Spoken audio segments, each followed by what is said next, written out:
you have to get comfortable with being uncomfortable. If your dreams don't scare you, they're not big enough. To make decisions and take actions. And one other point to it, which is why do I think some people succeed and others don't?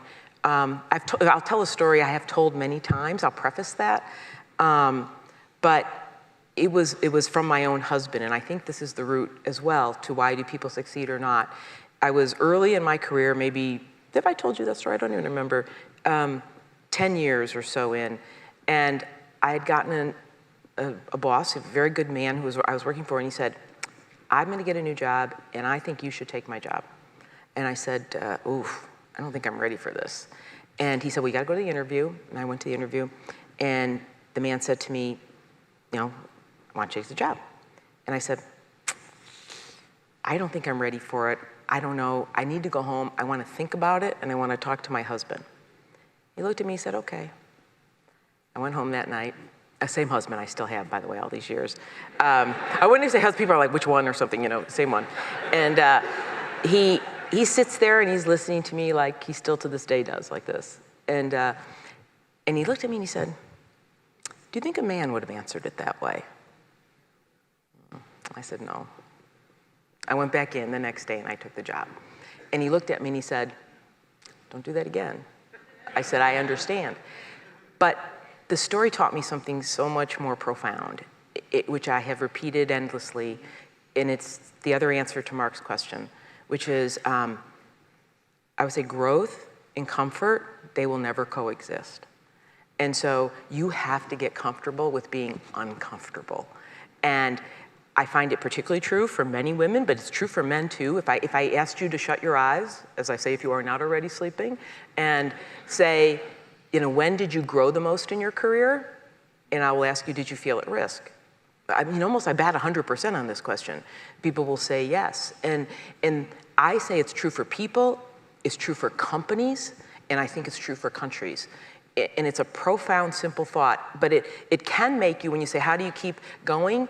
It will make you take risks, and it'll make you feel, like even now, if I'm not getting nervous, I'm like, something's wrong. I am not learning enough then, because you're not. So it's a very good tool, I think, for anybody to go be a risk taker, because you know out the other end comes something really good.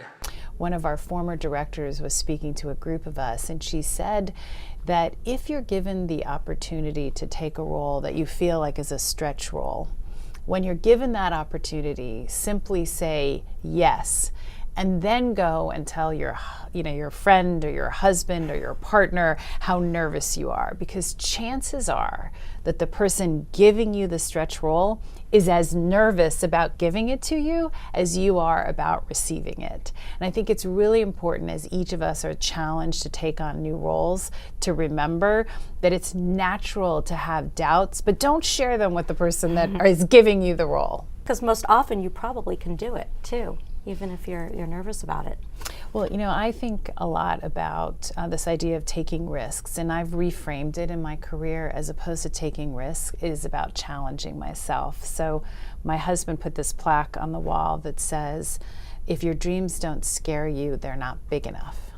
Right? If your dreams don't scare you, they're not big enough. Right. And for me, that's really about, you know, if you think about your career in terms of taking risks, that doesn't feel good. If you think about your career about having big dreams and challenging yourself, you know, that's inspiring and exciting. And so I think it's important to think about taking on these new challenges as about having big dreams. Don't stand still.